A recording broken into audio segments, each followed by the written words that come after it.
मध्य प्रदेश में खाद और यूरिया के संकट का समाधान निकालने जिन अफसरों की ड्यूटी लगाई जा रही है, दरअसल अब वही अपना तनाव में आपा खो रहे हैं। आज सुबह छतरपुर में हो गया थप्पड़ कांड। यहां यूरिया का टोकन लेने लाइन में लगी कॉलेज की छात्रा को एक नायब तहसीलदार ने थप्पड़ जड़ दिया। बस फिर क्या था, हंगामा हुआ और मामला बढ़ा तो कलेक्टर ने नायब तहसीलदार को कारण बताओ नोटिस जारी कर दिया। मगर पहली बार नहीं जब खाद मांगती भीड़ पर थप्पड़ बरसाए गए हैं। देखिए ये रिपोर्ट। ये 3 तस्वीरें देखिए। इन तस्वीरों में अन्नदाता परेशान है और परेशानी वही पुरानी है, खाद की समस्या। ये सिर्फ 3 तस्वीरें हैं, लेकिन हालात पूरे प्रदेश में खराब हैं। हर जगह किसान खाद के लिए घंटों लाइनों में खड़े हैं। कहीं 2-2, 3-3 दिन बाद नंबर आ रहा है और ये कहानी हर साल दोहराई जाती है।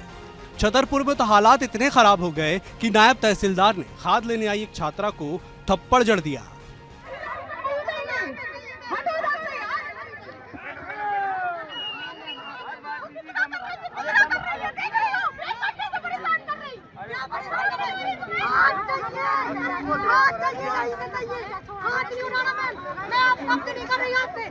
छात्रा का कहना है कि उसने नायब तहसीलदार रितु सिंघई से कहा कि वह 2 महीने से खाद लेने आ रही है, लेकिन नहीं मिल रही है। उसने टोकन मांगा।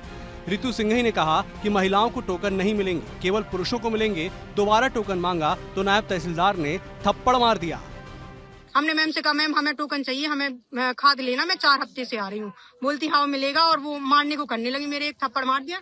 कुछ लेडीजों ने हाथ लगाया तो उनको हटाने लगी। हालांकि मामला बढ़ा तो बात ऊपर तक पहुंची और कलेक्टर पार्थ जायसवाल ने इसे गंभीरता से लेते हुए कारण बताओ नोटिस जारी कर दिया। देखिए ऐसा है, उसको जैसे जिला प्रशासन के संज्ञान में ये मामला है, उसको संबंधित को नायब तहसीलदार को शोकाज नोटिस जारी किया गया और उनको लिखा गया है कि उनका जवाब दे दी। जवाब संतोषकारक नहीं होगा तो उसके ऊपर फर्दर एक्शन लेंगे। छतरपुर कलेक्टर पार्थ जायसवाल ने नायब तहसीलदार को कारण बताओ नोटिस जारी किया गया है और यहाँ पर अब प्रशासनिक अधिकारी आ गए हैं। अब सुचारू रूप से खाद का वितरण हो रहा है।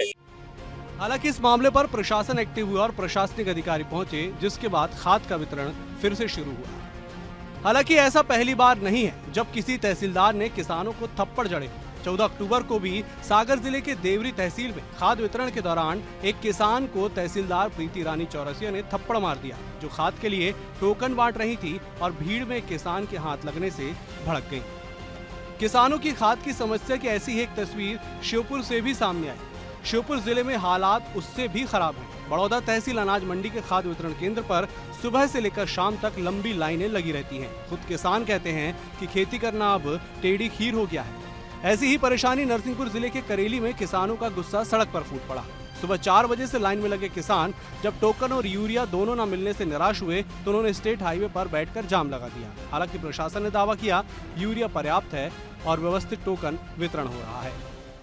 यूरिया खाद की सरकार निरंतर व्यवस्था कर रहा है।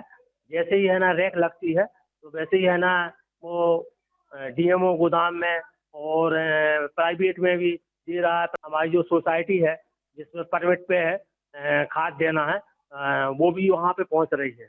प्रदेश में खाद वितरण की व्यवस्था हर साल सवालों के घेरे में रहती है, लेकिन इस बार हालात और गंभीर है। लंबी लाइनें, हंगामा और महिलाओं के साथ कथित दुर्व्यवहार और सड़क पर उतरते किसान। अन्नदाता पूछ रहा है कि कब मिलेगी राहत। ब्यूरो रिपोर्ट, विस्तार न्यूज। तो ये देखना निश्चित ही दुखद है कि हमारे काबिल IAS ऑफिसर अब तक किसानों को खाद बांटने की कोई मुकम्मल व्यवस्था नहीं कर पाए हैं। हर बार किसानों की लंबी लंबी लाइन लगती है और लाइन लगवाकर उनके हाथों में कागज़ के बने टोकन बांट दिए जाते हैं। किसानों को खाद के लिए मुँह अंधेरे में लाइन लगना पड़ता है और कई घंटों तक लाइनों में लगने के बाद टोकन मिलता है और उसके बाद कभी कभी इसके साथ अधिकारियों के थप्पड़ और पुलिस के डंडे भी अन्नदाता किसानों को मिल जाते हैं। क्यों ना मोबाइल पर ही घर बैठे टोकन मिले तो तय वक्त पर जाकर किसान खाद भी ले ले।